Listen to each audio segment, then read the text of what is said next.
சுற்றியும் கடல், கடலுக்குள்ள ஒரு கிணறு. அந்த கிணறுல இருக்கிற தண்ணி மட்டும் உப்பு இல்லாமல் குடிக்கிற மாதிரி இருக்குதுன்னு சொன்னால் உங்களால் நம்ப முடியுதா? ராமேஸ்வரத்தில் இருக்கிற 64 தீர்த்தங்களில் ஒரு அதிசயமான தீர்த்தம் தான் இந்த வில்லுண்டி தீர்த்தம்.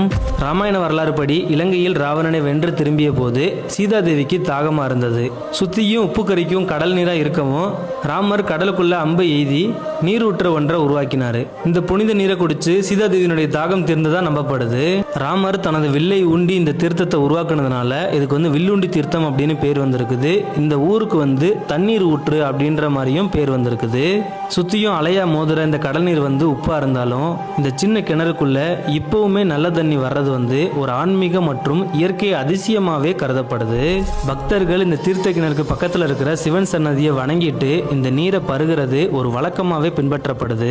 வில்லுண்டி தீர்த்தத்துக்கான லொகேஷன் பாக்குறப்ப நம்ம ராமேஸ்வரம் ஈசிஆர்ல இருந்து ஒரு 50 கிலோமீட்டர் டிஸ்டன்ஸ்ல பாம்பன் பாலத்தெல்லாம் தாண்டிங்க அப்படின்னா தங்கச்சி மடம் அப்படின்ற ஊர்ல தண்ணீர் ஊற்று அப்படின்ற கிராமம்ல இருக்கு. ஸ்ட்ரைட்டா நீங்க ராமேஸ்வரம் போவீங்கல்ல, அது போற வழியிலேயே பெருசா கிரீன் கலர் போர்டு அந்த மாதிரி இல்ல. இப்ப நீங்க ஸ்கிரீன்ல பாக்குற இதே மாதிரி சின்ன போர்டா இருக்கும். அதை பார்த்து ஒரே ஒரு இடத்துல மட்டும் நீங்க லெஃப்ட் வளைஞ்சீங்க அப்படின்னா அதுக்கப்புறம் நீங்க ஸ்ட்ரைட்டா போறப்ப எண்டுல நமக்கு வில்லுண்டி தீர்த்தம் ரீச் ஆயிரும். நீங்க ராமேஸ்வரம் கோயிலுக்கு போயிட்டு ரிட்டர்ன் வர்றப்ப இங்க விசிட் பண்ணி